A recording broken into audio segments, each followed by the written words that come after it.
And now, for a bit of the magic, I have the pleasure of introducing Zahria Ford to you all. Zahria Ford is a powerhouse poet who won the 2021 Strong Men and Women in Virginia Student Contest with her poem Colors.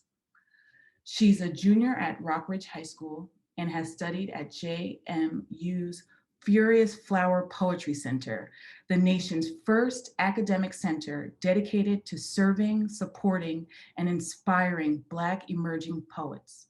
I am pleased to welcome Zahria Ford. Hi, thank you so much for the introduction. Yes, today I'll be reciting my poem titled Colors. Blue skies, white clouds, green grass, pink shoes, brown feet on concrete, yellow sun brings heat. Tag or hide and seek, so many games to choose. How about soccer? I sure hope we don't lose. Run, kick, sweat, and play, soggy shirts and dirty knees. Time to go home already? 10 more minutes, please.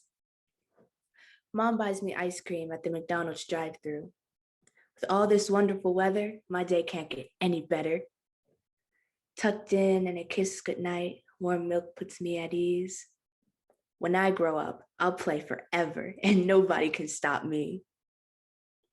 I grew up. With age comes wisdom.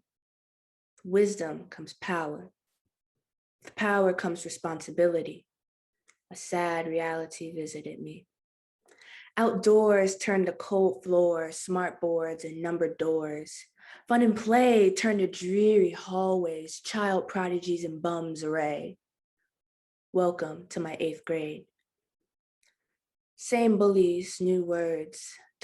Darkened is my rainbow. Underground lies my halo. Rest in peace, says the tombstone. I'm the blackest in my class, the Jim Crow amongst doves. Does my white paint my black, or does my black paint my white? Maybe I should change to make things right.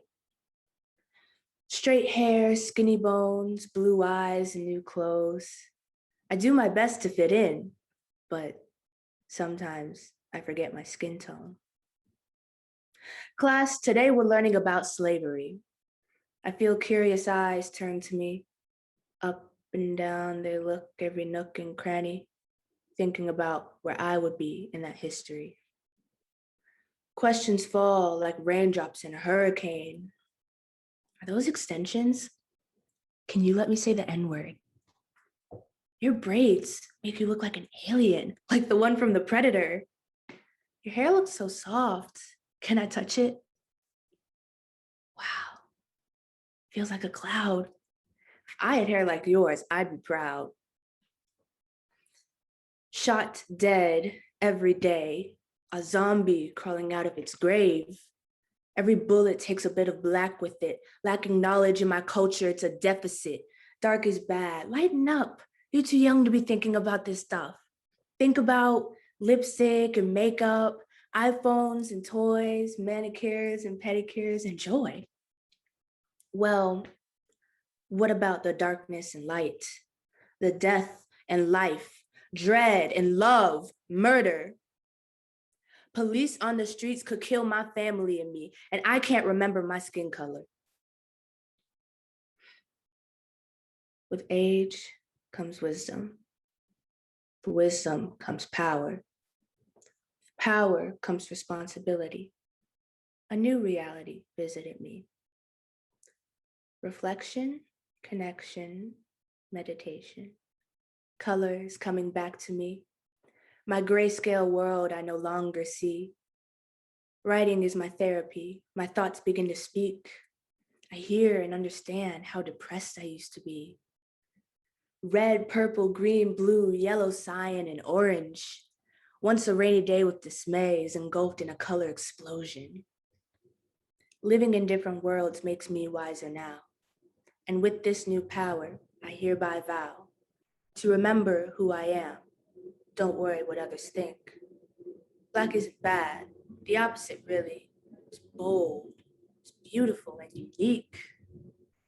Blue skies, white clouds. Color is back in stock. Brown feet taking steps to meet a dream down the sidewalk. Thank you. Fantastic. I'm going to ask you if you can come back on screen for us. I want to ask you questions. I want to dig deeper. Okay. And as I told you before we started the program, I sent your video around to a lot of my colleagues at Google because you gave me chills then, and just hearing you live again gives me chills. So amazing. Thank you. So tell us about the prize that you won with your poem Colors. The prize I won is called the 2021 Strong Men and Women in Virginia History Student Writing Contest. I won for the Northern Virginia region. There were 3 other winners within other regions of Virginia. I won my school $1,000 and I got a MacBook Air. And they also sent me a trophy as a prize. So I'm very grateful to win the award. Awesome, awesome. And I guess tell me a little bit about yourself as a poet. What are some of your earliest introductions to poetry? My earliest and most impactful introduction to poetry was definitely at the poetry camp I went to at JMU, sponsored by the Furious Flower Poetry Center. At that camp, I got to meet other writers my age who were also interested in poetry. We learned how to expand our vocabulary, the fundamentals of writing good poetry, and performance skills. Um, yeah, so it was at poetry camp I learned the most. And do you have, are there any poets that you have that inspire you that we should be looking out for? Like, who inspires you? Oh, well, there's of course Amanda Gorman. She's a big inspiration for me because it was very nice to see somebody who looked like me who was at the inauguration and reading such an amazing and inspiring poem. And she still does so many amazing things today. So I look forward to what she does next. Yeah. Yeah, I'm glad that this is being recorded. So I have a record of the fact that I got to interview you before you make it to the next inauguration. so, so, um, so in your poem, you talked about how writing is your therapy. Mhm. So can you talk a little bit more about the process of writing a poem? How do you look for inspiration? How do you undertake the process? And how do you know when it's done? The process of writing a poem for me, it all starts with an idea. And the idea can be as simple as one word or as complex as a memory. But I take that idea and I just start writing. I don't overthink it. And then more ideas come and I start to build on top of it until finally I have a draft, a product I can work with. Um, Knowing when it's finished is definitely one of the hardest parts. I know when it's done whenever I try to add or take away a verse and it just doesn't sound right to me. Um, it could sound right to my mom or my brother whenever I present it to them. But what's most important is that I'm satisfied with my work so that I can be confident in it. Um, so yeah, that's how I know when it's finished. And for my inspiration, um, most of the time I like to let inspiration come to me because if I try too hard to look for it, then the writing can come out forced, and it won't sound as natural. But whenever I do look for inspiration, I like to go to other art forms such as songs and lyricism. I like to look at movies and sometimes their scripts, plays, books, interviews, TED Talks, anything at all, really. Or I'll just cut off all electronics and go outside and be one with my thoughts and That happens process. these days.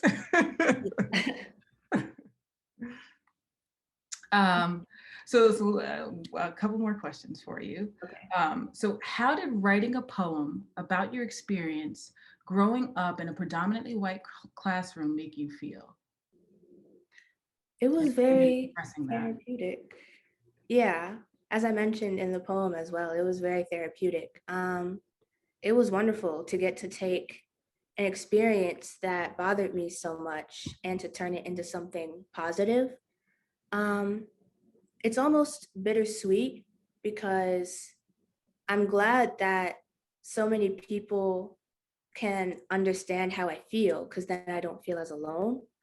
But it's also unfortunate that so many other people can relate as well. So it's very bittersweet. I definitely had a lot. I was like, oh yeah, I remember back in the day. Yeah. Had those questions, like the braids, all of that. So, Mhm. um, and last question, any words of encouragement that you might offer to others who want to write, young and old alike? Yes, I'd like to tell any person who's interested in writing to just pick up any writing utensil and to just write, to not overthink it, and to make sure that when you're writing, you love what you produce before anybody else does, because that's how you get the most confidence and the most powerful words and the most powerful verses. Awesome, awesome, awesome, awesome. Thank you so much for your time, for your talent. Keep telling your story, and we wish you nothing but the best of luck in your very bright future. I want a copy of this recording.